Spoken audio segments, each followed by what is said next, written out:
I'm Michelle, And I'm Catherine, and we're here at the Healthy Hurried Human podcast, where we talk about keeping pace in a world that never slows down. Welcome back. I'm excited about talking about the spoke on the wheel today called Relationally Thriving. Yes. It's very... I enjoy this one. I mean, I'm a people person. I'm an extrovert, so right. I want all of my relationships to thrive, and that is not reality. So it is not. This is a really healthy episode to discuss. But let's go ahead and define what we mean on the wheel for what relationally thriving means for this purpose. That's right. So this is how I define it. Relationally thriving means that we are experiencing fulfilling connections with others that we value, where we have the willingness to invest time and energy that contributes to a mutual respect and attachment. Okay, that is packed full of... a lot of words. Not just words, but like even starting at the beginning. Layers. Layers. Mm-hmm. Relationships that we value. That we value. Right? There are a lot of relationships in our lives, and how to determine which ones that we value, and then that we have to put time and energy into. Mm-hmm. And there needs to be mutual respect and attachment. Mm-hmm. So right. I think we're going to get into those three aspects. But this one, sometimes I ask you, why is this on the wheel? I think this one makes a lot of sense as to why it should be one of the spokes. But go ahead and explain how. Well, this one's on the wheel because for me, mental, emotional, and relational are the aspects of our life that have to be healthy for us to feel like we're living a good life, that we have a quality of life. When one of those areas, mental, emotional, or relational, is off, it's a burden. It's a real burden to us. So we need to be able to evaluate our relational status so that we can assess our investment. And what I mean by that is I wanted to create a way for people to be able to look at all of their relationships, not just your partner or spouse, but your parents, your friends, the ones that you can say, yeah, they are of value to me, that person. And I need to be able to assess how it's going and what level of investment I want to put in or that I need to put into it, because we've all been in relationships a lot of times with family members that we would say our family, I think, maybe not everybody, but family members hold value simply because we're related to them. But oftentimes we have to evaluate, that person I'm related to really doesn't put a lot of time and effort into connecting with me. So I need to assess my level of investment of what I'm putting into that relationship to connect with them. Whether it's family or sometimes work right. or friendships. Any relationship. Any relationship. I was using this analogy the other day that I refer to it as bank deposits. Mm-hmm. And I have had this in my life in the past, I think many of us have, where we're investing, and then something will happen and we need to make a withdrawal from that relationship, and come to find there's nothing there's no account, reserve. right? There's nothing in the account. Mm-hmm. And what I thought was a mutual relationship was very one-sided. And that is a very hard pill to swallow when you realize that.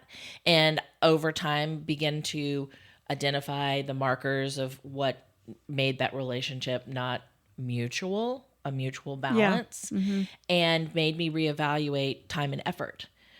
How do you show up for somebody that's not as invested in you as you are in them? And what does that look like? And what happens when that's a serious relationship, like a family one where you're going to have to see each other, or if it's somebody you work with every day, or a person that's in your community, whether it's a neighbor, a house of worship, there's some tricky things. That's right. Let's talk about more ways that we identify the relationships we want to invest in? So it's really important for us to shine a light on this truth, or it's something I believe very deeply in.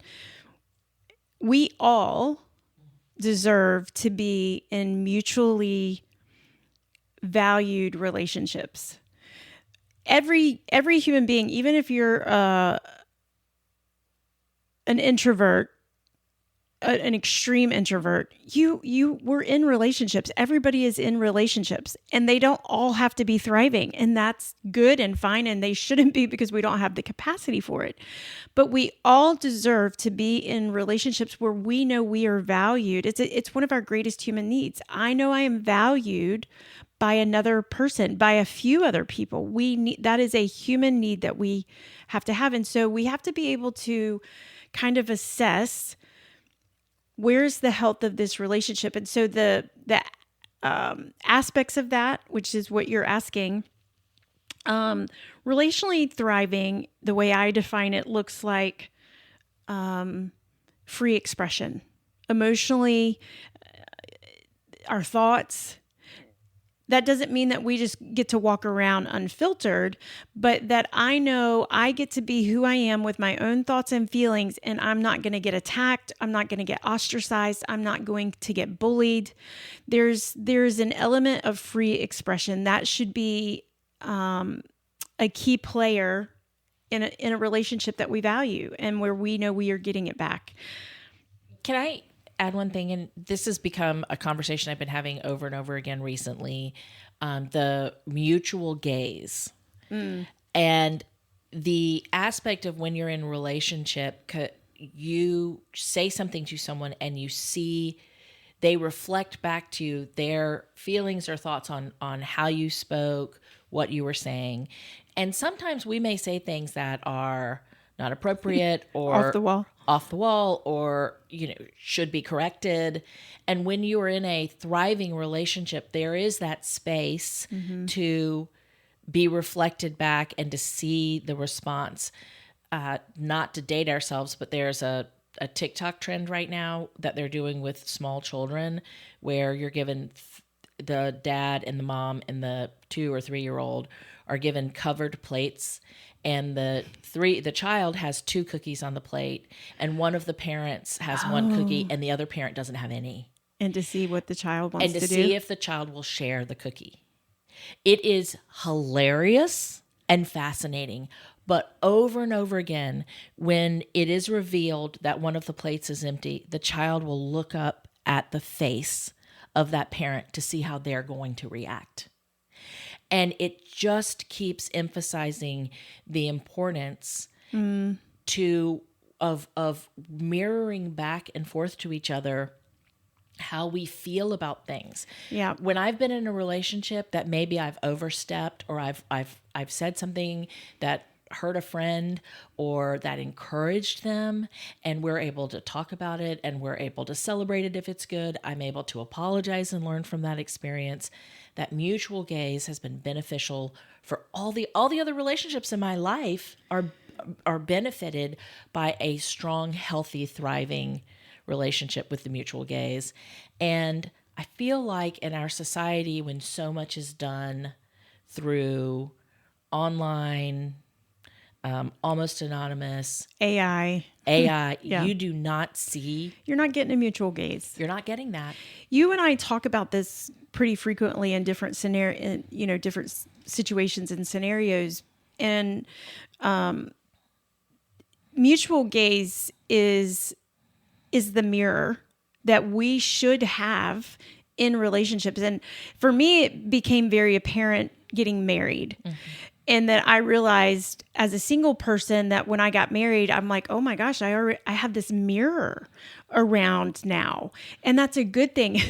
I know there's probably wives or husbands out there thinking, oh, I wish it would not be around as much, or I would like to not look in the mirror too often. But then children is where I felt like my mirror got bigger, because as a parent and your children, you realize, oh my gosh, I am more selfish than I ever thought.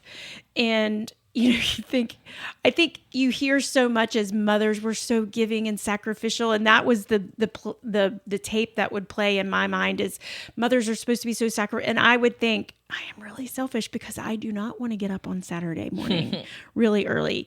It's things like that where you realize, and it's that mirror or the mutual gaze, leaving a party and one spouse says, hey, you said that to that person and I don't know if they maybe heard it that way.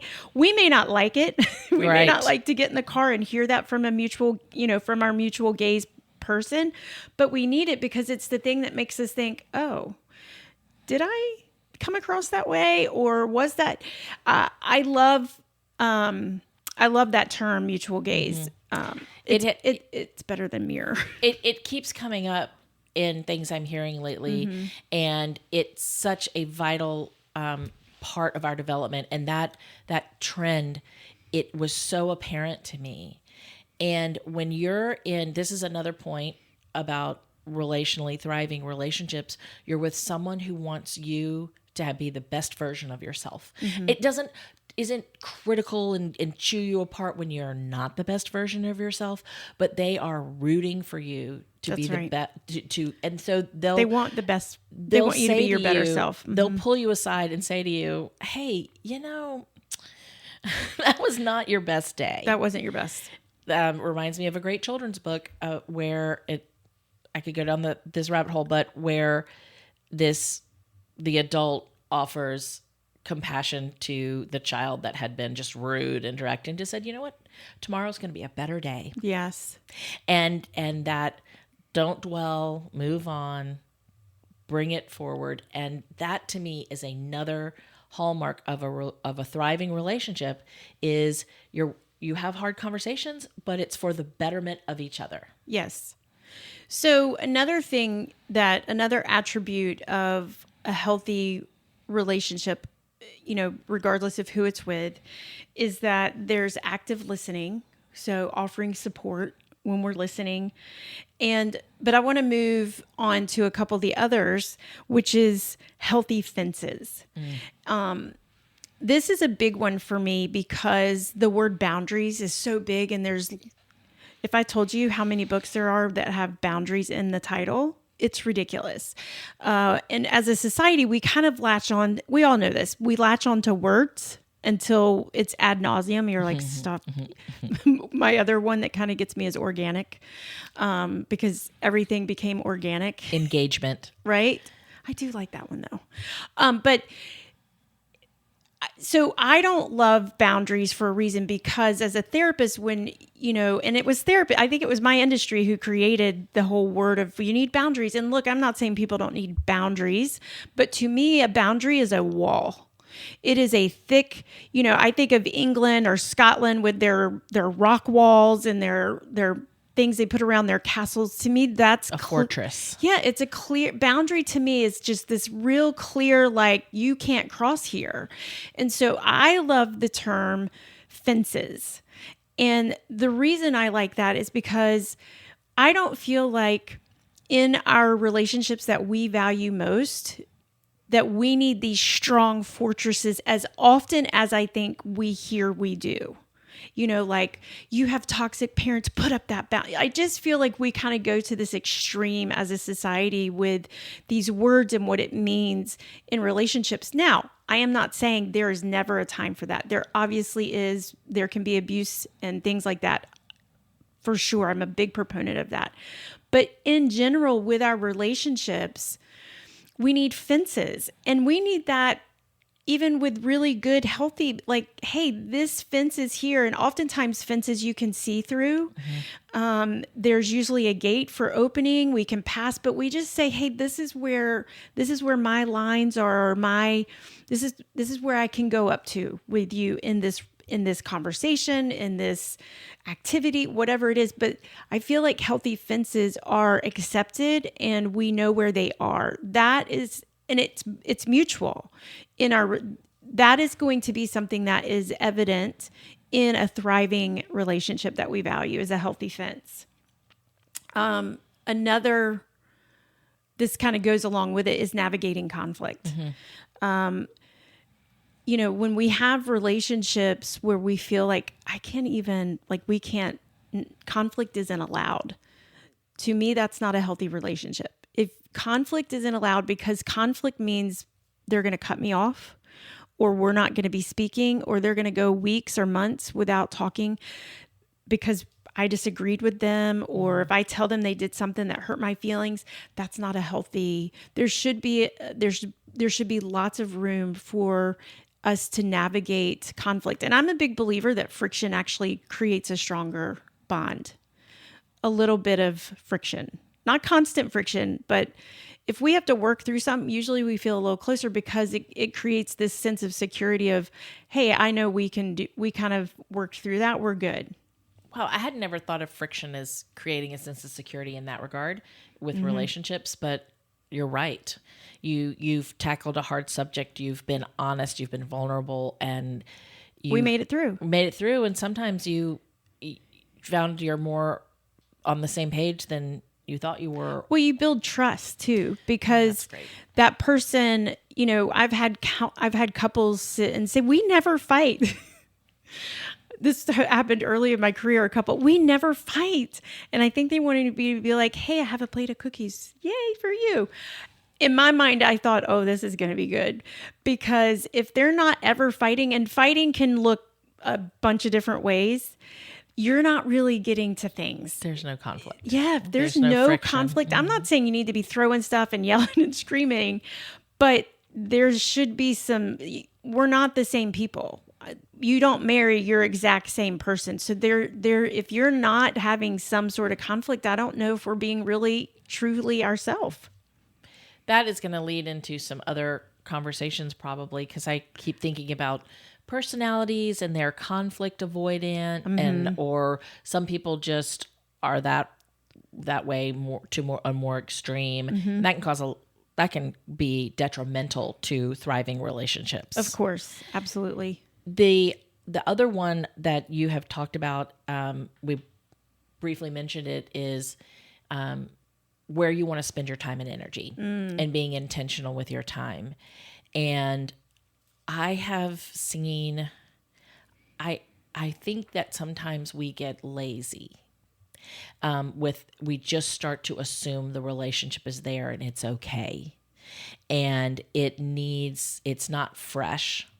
And typically what I found is one person is more aware of that or another one than the other one. And let's talk about what that means for investing in time with people or being intentional with our time. I think it's important for us to be able to assess if there's one person in the relationship doing a lot of the pursuing or the initiating. And you and I've talked about this because extroverts and extroverts tend to be the pursuers or the initiators. Hey, let's go do this. And introverts tend to like that. They're not, by nature, aren't going to be the, hey, I heard about this thing where there's a lot of people, let's go. They're not generally coming up with those ideas, but they do like it when an extrovert says you want to come. So I don't really mean that. I mean, you feel when you're starting to sense, I feel like I'm doing a lot of the deposits into the bank account using your analogy. But when I go to show up to get something out, they're not there, or they don't have it. They can't meet me where I'm at. Or it's a, hey, can I give you a call back later? Or let's get together next week. Let me know, when's good for you. And you do, and then you don't hear back. Like it's the mutual, you need to have a sense of mutual investment. Sometimes though, because of life, we can't be balanced in that. I don't love that word anyways, but we can give grace. I think about your friend that was going to nursing school. And you probably had to put a little more investment in that during her time of study. But there was this understanding that she's in school and I can do that. I'm not in school. And she has, she was grown and married. And this wasn't college. This was like just a few years ago. So it's not going to be balanced all the time, but there's just, and we can give grace to what kind of investment they are able to bring, and being able to see that though is what's important. So there's also a flip side of this. So we talk about the double-sided coin of self-mastery and self-awareness. That's right. And one of the aspects for the spoke on the wheel for a personal assessment is to ask yourself, are you investing in the value? Are you putting enough time in to the relationships that you value the most? I mean, as an extrovert, and I get this from my mother's phrase was, I always want to leave them smiling. So she'd always try to crack a joke or brighten somebody's day, whether That's a great motto. Every person that she met. Yeah. And she and I feel like we're in relationship. Like, we know the name of the lady that we always go through in the checkout line, or the dry cleaner, or the person at church. And we call that a relationship. That's right. But one of the important parts of using the wheel, using this, is to say, am I putting enough time in? That's right. Not just like, maybe the deficit is my fault, and to slow ourselves down and to say, who needs me? Maybe we're giving too much time outside of the people that we value the most. And sometimes that is that you're putting a magnifying glass on, maybe there's a bigger problem in the relationship that we need to have a hard conversation, or we need to examine why we're avoiding the people that we do value the most. I think it's easier to write down a list of who are the most important people in your in your life. And we might list family members or people that we mentally know, and then say, how much time do you spend with them every day? Or how much time do you invest in them? Time do you invest in them? And we'll realize sometimes they get the least of us. That's right. And that is that's that coin, that's self-awareness, to ask ourselves, like the empowering questions we talked about last time. Why? Just to bring clarity, not necessarily a solution, because sometimes just knowing is the awareness we need. That's right. That's a really, I love that you brought that up, because that's a very good point, that we can't always be, I think we become a little bit self-focused in relationships, because it's, why aren't they doing this for me?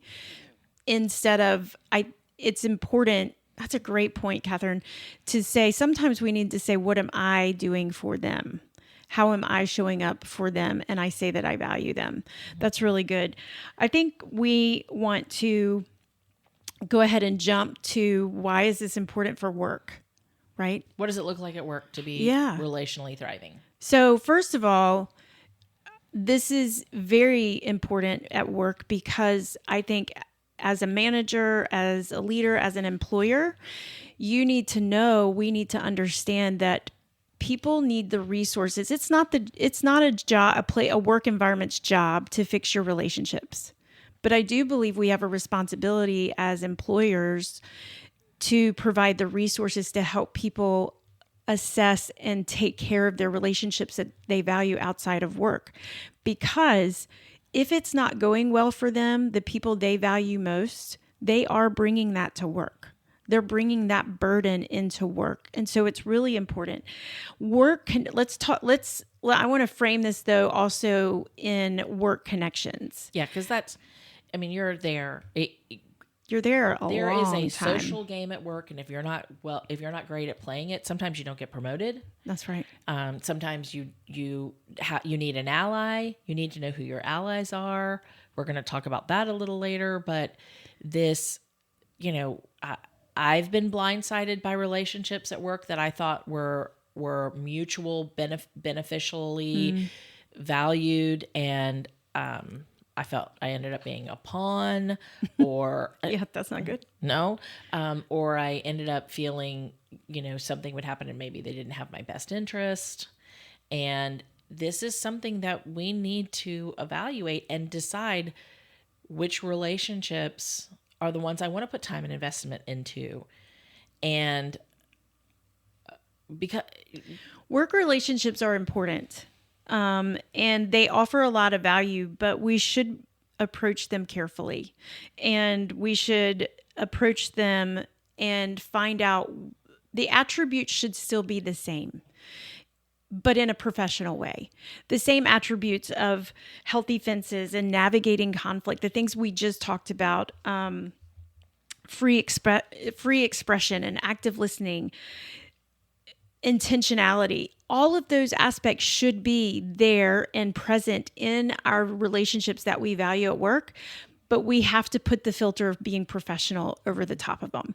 There's one phrase that you use about support, and this is very important for the relationship of leader to subordinate or team member. And you say support should be thrown around Like confetti. like confetti. Yeah. And sometimes when you're a leader, I feel like the onus is on you to be the one that is the healthiest part of that relationship, to give the person to be, to know that they can come to you with their problems, to listen to what they have, to reflect back where, to pull them aside and say, have the hard conversation. Yeah. And if support is being thrown around like confetti, then you build a place of trust. There's respect, and you can actually create an environment where your employees can thrive and feel like they have a healthy relationship with their boss. That's right. I think that And I think you will see it reflected back to you. Your employees, the people you are leading, will say, gosh, you did such a great job in helping me see a different scenario for that solution. They will give you what you would like to hear and how that you're doing well. They will reflect it back to you. I think I've talked about before about the big event that I was responsible for with my company, and I still remember my CEO was never sat still, always had a project he was working on. And one day he said, all right, come in my office. And he went to his small table and sat down and gave me the opportunity to download everything about that successful event, and just gave me 30 minutes where I could say whatever I wanted and talk about it and listen to me and focus on me and allowed me this. It was the only time he did it. And I still remember how much I needed that and I enjoyed that. And he knew me. He knew that I needed to download that.